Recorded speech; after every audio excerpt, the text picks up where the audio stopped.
बॉम्बे के एक बहुत बड़े बैंक का मैनेजर रोजाना अपने जूते पॉलिश गली के कोने पे बैठे हुए जूते पॉलिश करने वाले से करवाता था और साथ में कुर्सी पे बैठकर अखबार पढ़ता था।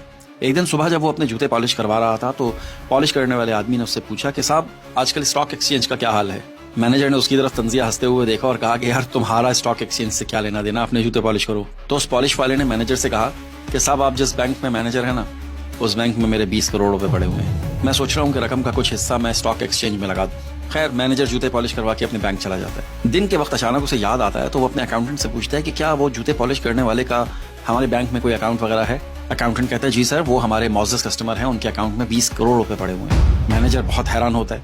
अगले दिन सुबह जब मैनेजर दोबारा उससे जूते पॉलिश करवाने जाता है तो उससे पूछता है कि आपका नाम क्या है। जूते पॉलिश करने वाला कहता है परवेज पॉलिश वाला।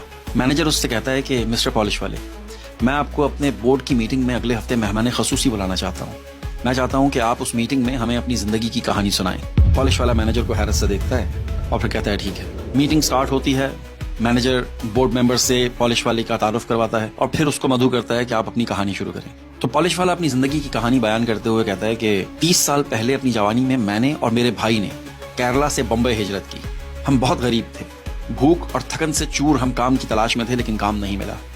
अचानक से मुझे और मेरे भाई को फुटपाथ पे से एक सिक्का मिला। हमने उस सिक्के से कुछ सेब खरीदे। हमारे पास 2 रास्ते थे, इन सेबों को खाकर अपनी भूख मिटा लें या फिर इन्हें बेचकर कारोबार करें। मैंने सेब बेचने का फैसला किया, लेकिन मेरा छोटा भाई मुझसे इख्तिलाफ करता रहा। हमारे दरमियान कुछ बहस हुई और उसके बाद वो मुझे छोड़कर चला गया। मैंने वो सेब बेचे और उन पैसों से मजीद सेब खरीदे। इसी तरह से आहिस्ता आहिस्ता मैं पैसे जमा करता रहा और जब मेरे पास थोड़े एक्स्ट्रा पैसे हुए तो मैंने बूट पॉलिश करने का सामान खरीद लिया और लोगों के जूते पॉलिश करता रहा। मैंने बहुत किफायतशारी से जिंदगी गुजारी। तफरीह या कोई बुनियादी जरूरत पे किसी किस्म का कोई पैसा खर्च नहीं किया। एक रुपया बचाया। कुछ अरसे के बाद यहाँ कोने पर मैंने एक छोटी सी दुकान ले ली और उसमें लोगों के बूट चमकाता रहा और मैंने किफायतशारी से जीना जारी रखा, हर मुमकिन बचत की।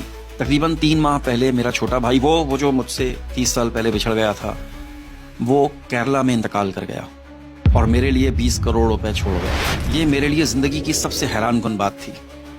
लेकिन इससे भी बड़ी हैरानगी मुझे इस बात पर हुई जब आपने ये समझा कि मैंने 20 करोड़ रुपए जूते पॉलिश करके कमाए हैं। इस कहानी को आपने भी बड़े गौर से सुना और कहते हैं कि गौर से सुनना, देखना, पढ़ना आपके जहन के खुलियों को मुतहर्रिक रखता है। आप देख रहे हैं पी फॉर पाकिस्तान और मुझे कहते हैं आतिफ मसूद। देखते रहिए। शुक्रिया।